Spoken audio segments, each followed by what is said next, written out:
Heeh.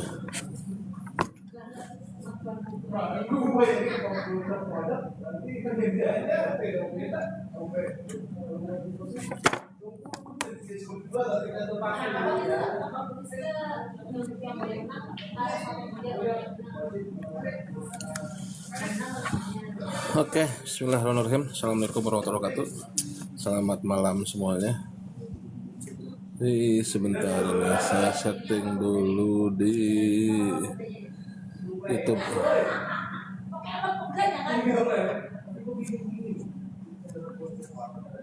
Rotet-rotetnya kalau bermasalah. Oke.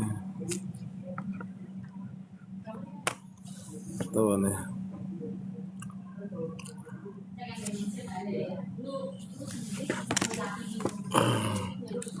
Orientasinya error sebentar ya.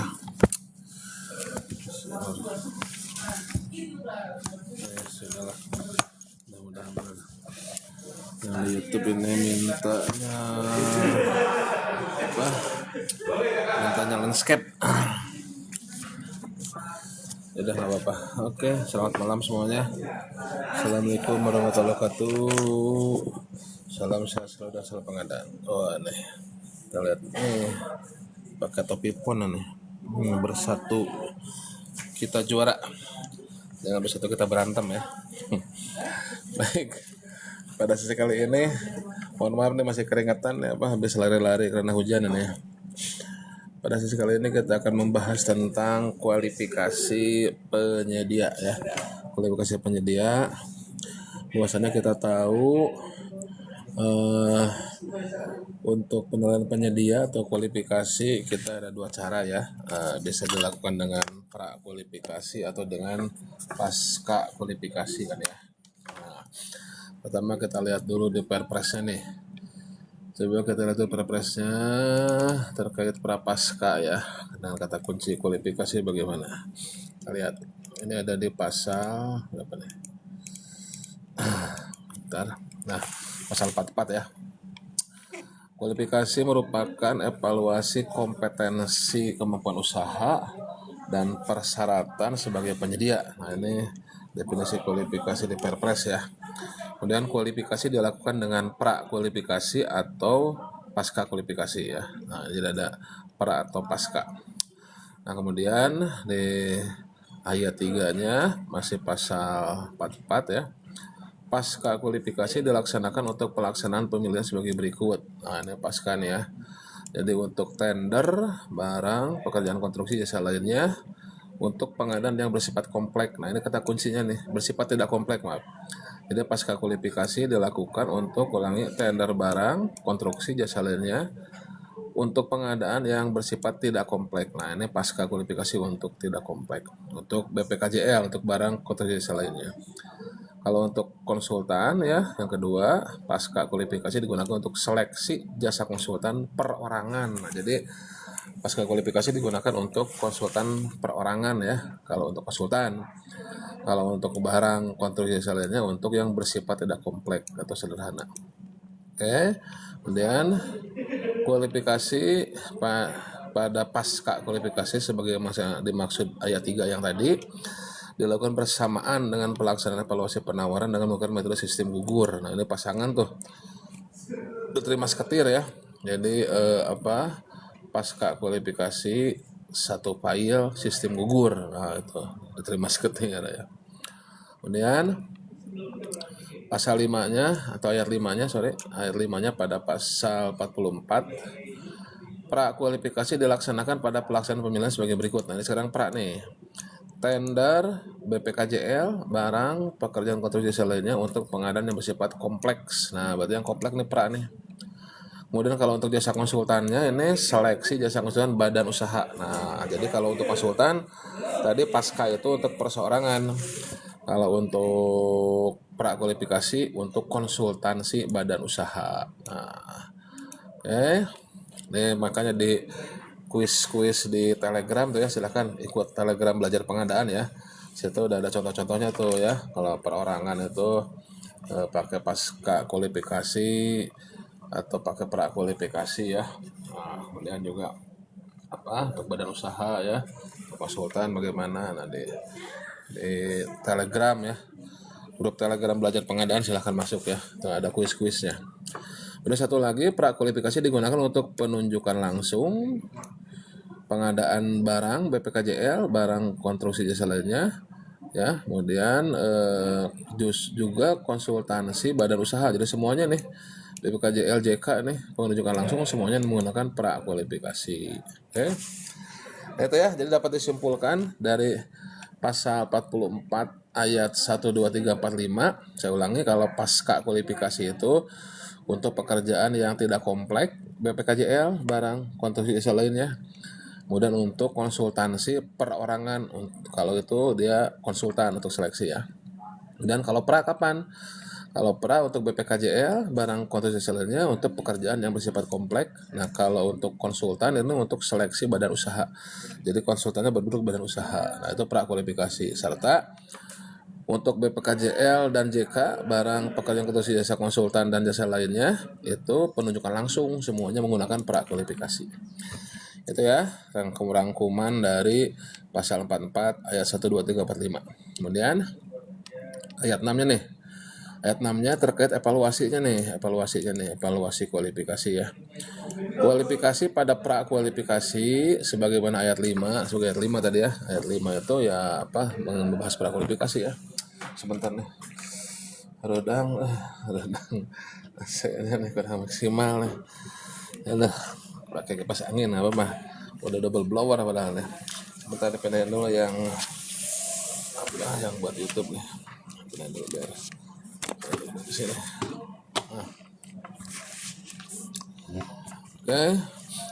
Kualifikasi prakualifikasi, evaluasinya itu ya, saya bacakan. Kualifikasi pada prakualifikasi dilakukan sebelum pemasukan penawaran dengan metode. Nah, ini metode evaluasinya nih, sistem gugur. Sistem gugur untuk penyedia BPKJL, barang, pekerjaan konstruksi dan jasa lainnya, itu sistem gugur. Atau sistem pembuatan dengan ambang batas untuk penyedia jasa konsultan. Nah, jadi evaluasi kualifikasi caranya ada dua, yaitu dengan sistem gugur untuk BPKJL, untuk barang, pekerjaan konstruksi dan jasa lainnya. Kemudian dengan pembuatan ambang batas untuk jasa konsultansi ya. Karena jasa konsultansi butuh urutan ya, makanya pakai pembuatan itu urutan yang minimal 3 maksimal 7. Hanya butuh urutan ya. Ini nggak kelihatan nih. Bersatu kita oh iya, bersatu kita juara.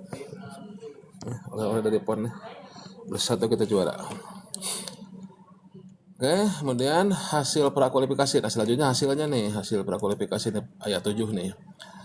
Nah, daftar peserta tender BPKJL dan daftar pendek peserta. Nah, kalau daftar peserta tender BPKJL itu minimal 3 kan ya. Nah, kalau daftar pendek peserta shortlist yang untuk konsultan ya itu minimal 3 maksimal 7. Kalau daftar peserta tender itu minimal 3, maksimalnya berapapun ya hasilnya. Oke. Kemudian beberapa ayat lagi, ayat 8. Dalam hal pelaku usaha telah terkualifikasi dalam sikap sisi informasi kinerja penyedia, tidak diperlukan pembuktian kualifikasi. Kemudian ayat 9, pokoknya dilarang menambah persyaratan kualifikasi yang diskriminatif dan tidak objektif ya. Kemudian ayat 10, pengadaan barang jasa yang bersifat kompleks sebagaimana dimaksud ayat 5 tadi, kompleks yang untuk pra ya, adalah pengadaan barang, pekerjaan konstruksi jasa lainnya yang mempunyai resiko tinggi. Terus minum dulu kayaknya. Habis makan mie ayam. Ulangi. Pengadaan barang jasa yang bersifat kompleks sebagaimana dimaksud di atas tadi ya. Untuk prakualifikasi kan kompleks kan ya. Yang itu adalah yang bagaimana nih, adalah pengadaan barang, pekerjaan konstruksi jasa lainnya yang mempunyai resiko tinggi. Nah, resiko tinggi kategorinya memerlukan teknologi tinggi, penggunaan peralatan yang didesain khusus, dan atau sulit mendefinisikan secara teknis bagaimana cara memenuhi kebutuhan dan tujuan pengadaan barang jasa. Nah, itulah definisi dari pengadaan barang jasa yang kompleks ya, yang kompleks. Nah, itu. Oke. Nah, itu yang di Perpres ya. Kita cek lagi masih ada lagi nggak di Perpres ya. Aplikasi Perpres pasal 44 aja ya, udah. Ada lagi, coba kita cek lagi. Pasal 44, oke, 10 ayat pasal 44. Selanjutnya ada dokumen kualifikasi ya. Udah itu aja ya. Itu aja, paling prakompetisi gagal ya, itu aja kalau di Perpres. Nah, sekarang masuk ke PLM-nya ya. PLM-nya ya. Jadi di Perpres, saya ulangi lagi, di Perpres 16 tahun 2018 dan perubahannya terkait kualifikasi itu ada pada pasal 44 ya, pasal 44. Dan itu hanya membahas pertama yaitu kapan kita menggunakan prakualifikasi dan kapan kita menggunakan pasca kualifikasi. Itu bahwasanya kita menggunakan prakualifikasi untuk pekerjaan apa yang kompleks ya, yang kompleks ya, untuk BPKJL, untuk barang konstruksi jasa lainnya. Kalau untuk konsultan itu untuk konsultan badan usaha kalau prakualifikasi ya. Kemudian kalau penunjukan langsung semuanya ya prakualifikasi. Kemudian kapan kita menggunakan pasca kualifikasi untuk pekerjaan yang tidak kompleks BPKJL, barang pekerjaan konstruksi dan jasa lainnya. Kemudian konsultan perorangan. Itu pasal 44 ayat 1 2 3 4 ya. Kemudian sampai 5 ya. Kemudian tata cara evaluasinya, evaluasi kualifikasi ya. Ini biar kelihatan nih, satu kita juara. Satu, jangan pada ribut tapi ya, bersatu kita juara. Tapi nggak mungkin juara semuanya kalau bersatu ya. Ya juara di masing-masing cabur lah ya, bagi-bagi. Oke. Kualifikasi. Nah kemudian tata cara evaluasinya di pasal 6 nih, ada sistem gugur untuk BPKJL dan sistem pembobotan ya pakai angka kualifikasi ya. Untuk jasa konsultan seperti itu. Oke. Kemudian hasilnya untuk tender itu daftar peserta tender ya, prakualifikasi tender minimal 3 itu. Dan daftar pendek peserta seleksi itu minimal 3 maksimal 7 untuk jasa konsultan ya. Itu ya untuk di pasal 44 Perpres 16 dan perubahannya ya. Oke, selanjutnya nah yang banyak ini ada di PLM 12 ya. PLM 12 yang berapa nih, yang 7.000 halaman ini ya. 7.000 halaman. Nah, saya juga belum tamat-tamat bacanya ya. Silahkan yang mau baca PLM ya. Semoga cepat tidur. Saya suka bilang ke teman-teman, kalau susah tidur, amnesia tuh nggak usah beli obat penenang atau obat tidur ya. Cukup baca Perpres saja ya. Kalau mau lebih cepat, baca PLM 12 tahun 2012 itu akan lebih cepat lagi itu. Ngantuk atau tidurnya itu. Maaf sebentar, ambil sampah.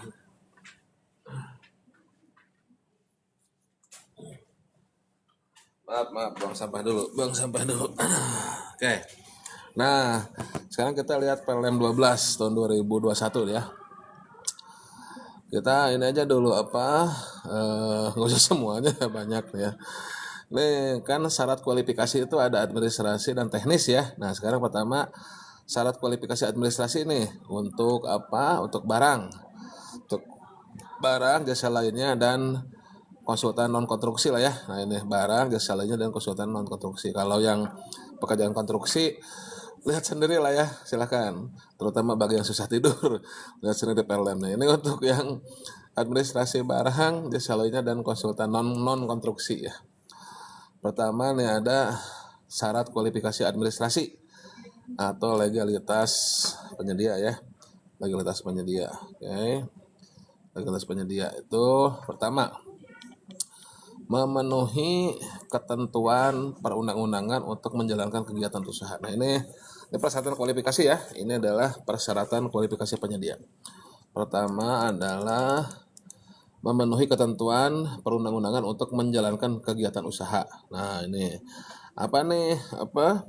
ketentuan peraturan undang-undang untuk menjalankan kegiatan usaha itu apa nih? Nah, dalam kurung nih ada sesuai klasifikasi baku lapangan usaha Indonesia (BPS), Badan Pusat Statistik, bukan biro ya.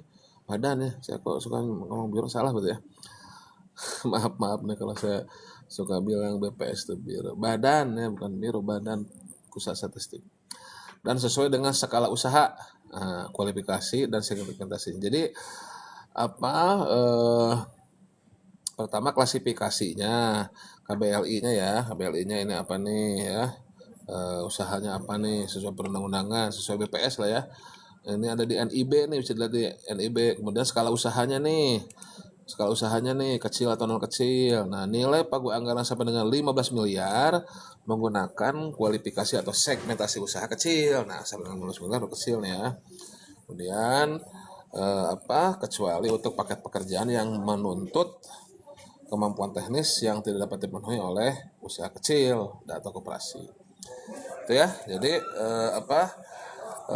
klasifikasinya harus sesuai ya, klasifikasinya kelas kemudian kualifikasinya juga sesuai. Klasifikasi itu dalam artinya di bidang usaha apa nih klasifikasinya ya. Kemudian kualifikasinya besar atau kecil, nah, itu persyaratan administrasinya ya, administrasi kualifikasi. Kemudian yang kedua, memiliki status valid keterangan wajib pajak berdasarkan hasil konfirmasi status wajib pajak. Nah, ini secara online ya, secara online biasanya, jadi nggak perlu lagi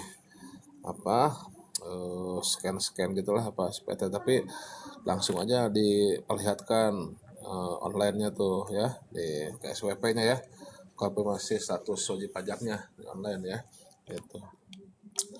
Kemudian mempunyai atau menguasai tempat usaha kantor dengan alamat benar, tetap dan jelas berupa milik sendiri atau sewa. Nah, ini ya bukti-bukti ya punya kantor lah ya, kantornya apakah sewa atau milik sendiri ya. Nah, ini harus dikualifikasi.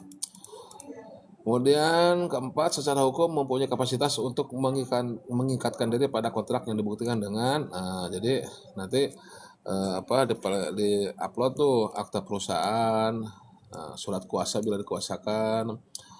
Ini kalau dikuasakan ya, bukti bahwa yang diberikan kuasa merupakan pegawai tetap apabila dikuasakan, dan KTP-nya ya, KTP. Oke. Jadi yang mewakili perusahaannya itu harus memiliki kapasitas hukum ya untuk menandatangani kontrak ya. Dibuktikan dengan akte, nanti ya dilihatnya namanya harus ada dalam akte tuh ya yang mau tanda tangan kontrak ya. Tuh. Oke. Kemudian selanjutnya menyetujui fakta integritas. Nah, ini di sistem ya kalau pakai SPC ya. Jadi nanti tidak akan melakukan praktek korupsi, kolusi dan atau nepotisme, tidak akan melakukan KKN ya. Ini fakta integritasnya. Akan melaporkan kepada PA-KPA atau APIP jika mengetahui terjadinya praktek korupsi, kolusi dan atau nepotisme dalam proses pengadaan. Nah, ini ya praktek KKN ya, tolonglah ya.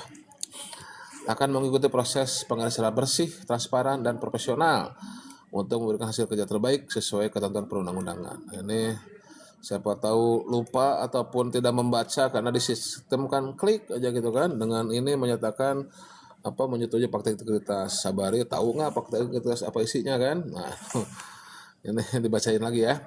Kemudian apabila melanggar hal-hal yang dinyatakan dalam angka 1, 2, 3, maka bersedia menerima sanksi sesuai dengan peraturan perundang-undangan. Itu ya. Jadi ini ada fakta integritas yang berisi tidak akan melakukan praktek KKN, akan melaporkan jika mengetahui adanya KKN, dan akan mengikuti proses pengadaan secara bersih, transparan, dan profesional untuk memberikan hasil kerja terbaik sesuai ketentuan perundang-undangan. Ini yang ternyatakan fakta integritasnya. Ini silahkan ya, masalah KKN, masalah bersih, transparan, profesional ini kembali ke masing-masing lah ya. Kembali ke masing-masing, karena ya saya juga pada akhirnya menyadari ya bahwasannya kegelapan itu dari dulu sampai zaman sekarang selalu ada ya. KKN ini dari dulu sampai sekarang masih ada, selalu ada, dan nampaknya ya alam semesta ini tetap membutuhkan kegelapan ya. Kita tidak dapat menghilangkannya, paling hanya bisa menguranginya dengan ya pilihan diri sendiri. Itu aja lah paling kalau dari saya pribadi ya. Jadi tidak mungkin kegelapan itu dihilangkan karena keterangan bukan keterangan ya, cahaya terang itu butuh gelap juga ya. Itu ya, saya pribadi juga ternyata butuh belajar juga dari yang tanda kutip jahat-jahat itu ya. Jadi pelajaran itu bukan hanya dari kebaikan, ternyata dari yang jahat-jahat juga itu ada pelajarannya. Dan ternyata ya di kehidupan itu tidak selalu hal yang baik muncul itu kan ya, karena apa yang salah pun itu menjadi kebaikan gitu. Ya bukan sering kali ya, memang itu seperti itu, bergantian baik buruk ya, semuanya ada pelajarannya gitu kan. Jadi kadang kita, kalau saya pribadi ya, saya merasa dulu tuh dikasih soal benar salah tuh sebetulnya tuh orang tepat, karena kita tuh disuruh memilih benar atau salah gitu, padahal benar atau salah yang terjadi dalam kehidupan itu semuanya juga yang merupakan kenyataan yang harus kita ambil pelajarannya ya. Ya diambil ke apa ini, filsafat aja lah kalau masalah ini mah, silahkan ya, kembali ke masing-masing ya, masing-masing ada resikonya ya. Saya juga banyak-banyak istighfar ini ya, banyak-banyak istighfar dan banyak-banyak berdoa ya, amin ya rabbal alamin. Oke, lanjut lagi ke persyaratan kualifikasi. Menyetujui surat pernyataan peserta. Nah, pernyataan yang berisi yang bersangkutan dan manajemennya tidak dalam pengawasan pengadilan. Ini mah administratif ya. Badan usaha tidak sedang kena daftar hitam. Yang bertindak atas nama badan usaha tidak sedang menjalani sanksi daftar hitam. Keikutsertaan bersangkutan tidak menimbulkan pertentangan kepentingan. Yang bertindak untuk atas nama badan usaha tidak sedang dalam menjalani sanksi pidana. Ya, ini ya, surat keterangan. Pimpinan dan pengurus badan usaha bukan sebagai pegawai KLPD atau pimpinan pengurus badan usaha sebagai KLPD, pegawai KLPD sedang cuti di luar. Nah, nggak boleh nih. Pernyataan lain yang menjadi syarat kualifikasi tercantum dalam dokumen pemilihan. Nah, kemudian yang paling penting ada nomor 8 nih, yaitu data kualifikasi yang diisikan dan dokumen penawaran yang disampaikan benar. Nah, dan jika di kemudian hari ditemukan bahwa data atau dokumen yang disampaikan tidak benar dan ada pemalsuan ya, maka peserta bisa dikenakan sanksi administratif, sanksi pencatuman daftar hitam, gugatan perdata, dan atau pelaporan secara pidana kepada pihak yang berwenang sesuai ketentuan. Nah, itu surat pernyataan ya. Kemudian dalam hak konsorsium, nah ini aturannya ya. Nah, ini silakan dibacalah kepanjangan konsorsiumnya. Nah, itu adalah persyaratan administratif ya. Seperti itu. Oke. Jadi saya ulangi, yang administratif pentingnya yaitu pertama, memenuhi ketentuan perundang-undangan untuk menjalankan kegiatan usaha. Nah, ini biasanya NIB ya, NIB dari KBLI-nya ya. Nah, sesuai KBLI sesuai. Kemudian kualifikasinya besar atau kecil sesuai dipersyaratkan ya. Kemudian status valid pajak ya. Oke. Kemudian mempunyai menguasai tempat usaha. Nah, ini. Kemudian secara hukum memiliki kapasitas untuk menandatangani kontrak. Nah, itu persyaratan administrasi kualifikasi ya, administrasi kualifikasi. Kemudian kalau teknis kualifikasi apa persyaratannya? Coba kita lihat. Teknis kualifikasi persyaratannya. Ini tapi tidak semuanya ya, kita ambil barang aja lah. Barang atau apa. Nah ini. Nah ini untuk barang jasa lainnya ya. Nah ini untuk barang jasa lainnya aja. Untuk barang jasa lainnya ini teknis, kualifikasi teknis ya. Persyaratan kualifikasi teknis untuk barang jasa lainnya. Nah, pertama, memiliki pengalaman dengan ketentuan A. Penyediaan barang pada divisi yang sama. Nah, divisi yang sama harus ya, paling kurang satu pekerjaan dalam 1 tahun terakhir. Nah, jadi harus punya pekerjaan yang sama tuh, sejenis ya. Divisi yang sama 1 tahun terakhir, baik di lingkungan pemerintah ataupun swasta, termasuk subkon. Nah, jadi 1 tahun terakhir harus pernah bekerja tuh ya pada divisi yang sama. Kemudian penyediaan barang sekurang-kurangnya dalam kelompok atau grup yang sama, paling kurang 1 tahun, 1 pekerjaan dalam kurun waktu 3 tahun terakhir. Jadi 1 tahun terakhir pada divisi yang sama, 3 tahun terakhir pada kelompok grup yang sama ya. Itu lihat di KBLI-nya tuh, di BPS ya. Baik di lingkungan pemerintah, swasta, termasuk subkon. Nah, terus terakhir satu lagi terkait pengalaman untuk usaha non kecil ya. Kalau kecil tidak bersyaratkan, non kecil memiliki nilai pengalaman sejenis tertinggi dalam kurun waktu 10 tahun terakhir sebesar paling kurang sama dengan 50% HPS. Nah, jadi misalkan HPS-nya 10 miliar, berarti harus punya pengalaman minimal 5 miliar tuh dalam 10 tahun terakhir ya. Oke. Untuk usaha kecil atau koperasi yang mengikuti paket pengadaan untuk usaha kecil memiliki nilai paket sejenis tertinggi paling kurang dalam kurun waktu 10 tahun terakhir, Pak, itu yang kecil nih, sebesar paling kurang 50% dari 50% dari nilai HPS. Oh, jadi untuk usaha kecil koperasi yang mengikuti paket pengadaan untuk usaha kecil memiliki nilai pekerjaan sejenis. Oh, jadi kalau ada paket untuk usaha besar nih, nah tapi usaha kecil juga ikutan nih, nah tetap dipersyaratkan ya. Tapi kalau paketnya untuk usaha kecil, tentunya tidak boleh nih dipersyaratkan 50% dari HPS ya. Memiliki pengalaman 50% dari HPS selama 10 tahun terakhir. Kalau paketnya paket kecil ya. Tapi kalau paketnya paket besar, ya berarti dimunculkan persyaratan itu. Nah, itu berlaku baik buat kecil ataupun non kecil. Kemudian penyedia kualifikasi kecil yang baru berdiri 3 tahun, nih, dan belum memiliki pengalaman dikecualikan dari ketentuan pengalaman butir 1 huruf A dan B ya untuk paket pengadaan sampai dengan 2,5 miliar dikecualikan ya. Oke.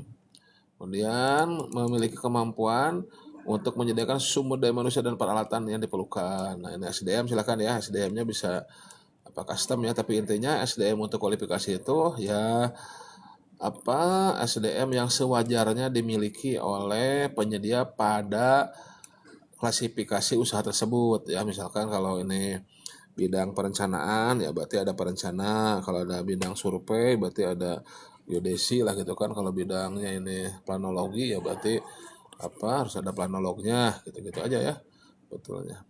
Oke. Nah itu persyaratan administrasi kualifikasi dan persyaratan teknis kualifikasi. Oke. Silakan kalau ada pertanyaan di komen, kalau nggak ada ya sudah setengah jam lumayan, kita cukupkan sampai di sini aja ya kalau tidak ada pertanyaan. Oke. Nampaknya tidak ada pertanyaan. Terima kasih teman-teman yang sudah sekedar lewat ataupun sekedar melipir ataupun yang menyaksikan live TikTok ataupun YouTube ya. Terima kasih yang sudah menemani saya bikin konten. Mudah-mudahan ada manfaatnya bagi yang menonton langsung ataupun yang nanti nontonnya rekamannya ya. Oke. Demikian, karena tidak ada yang bertanya, kita tutup dengan alhamdulillahirrahmanirrahim. Mohon maaf lahir dan batin. Selamat malam. Assalamualaikum warahmatullahi wabarakatuh. Salam sehat selalu dan salam pengadaan. And now